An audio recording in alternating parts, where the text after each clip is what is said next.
And it looks with the first question we have Jay Anderson from Cageside Press. Please go ahead, Jay.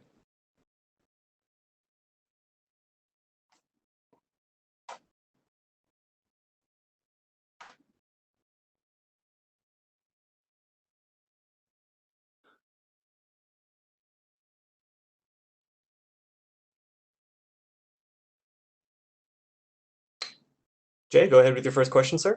Can you hear me? Yeah, I Yes, can. sir. There we go. Sorry, man. Just curious how much this fight was rescheduled a couple of times. You had a different opponent originally. How much did all of that complicate things for you? Doesn't really complicate things at all. We got to come here with one mission and one mission only, to break our opponent. Don't matter who they put in front of me. I'm here to make a statement at all times. Now, there's been a lot of talk about the empty arena factor. A lot of the guys who have been through tough or contender series have said, hey, we kind of got a taste for that. Are you in that camp as well, or what do you expect? Yeah, exactly. I already had a taste of that in the contender series fight, so this is home for me. I got into the UFC this way, and I'm gonna just make another excitement fight this way, same way. And as far as training in a pandemic, I mean, what did your fight camp look like for this? Were you able to get the sparring partners that you needed? Were you able to keep things fairly normal? Yeah, I kept things fairly normal. Just kept it super small, super tight, super clean. More in regards for my sparring partners and everything, all my training partners, make sure their families and everything was safe, so we stayed clean. And everybody I needed came through, and shout out to them. All right, well, sounds good. One last one for me. I mean, there's a main event coming up on this that you've got some familiarity with. Glover Teixeira is going against Anthony Smith. How do you see that playing out? Um, I like both fighters, but I think Anthony Smith might got it. He's a longer fighter. He has a little bit more tools, and I think he'd be able to get it done. All right, man. Thanks very much. Best of luck. Thank you.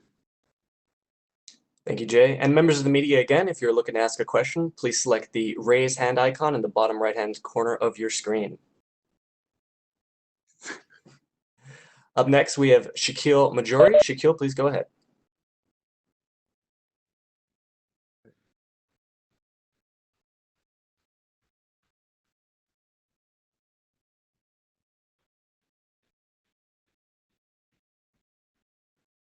I don't really care if he's overrated or underrated. I think he's my opponent, and my only goal is to finish him and make it exciting.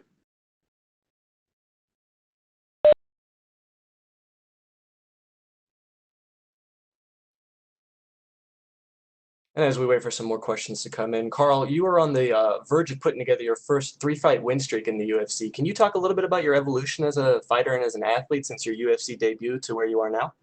My evolution is pretty Jurassic. I'm pretty young in the sport. So I started in Glory Kickboxing and then came to UFC. Uh, Everybody was like, "Oh, he's a kickboxer. He doesn't have a ground game." Started submitting people. Now they're saying, "Oh, well, now he's a grappler." No, I'm not a grappler. I'm a mixed martial artist now. I'm coming full circle. Now I'm starting to learn more and starting to evolve as a fighter and starting to show.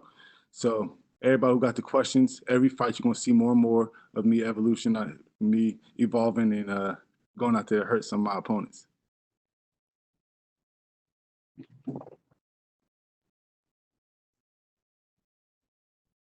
Perfect. Thank you, sir. Looks like that's all we have for you. Appreciate it. Thank you. Yeah.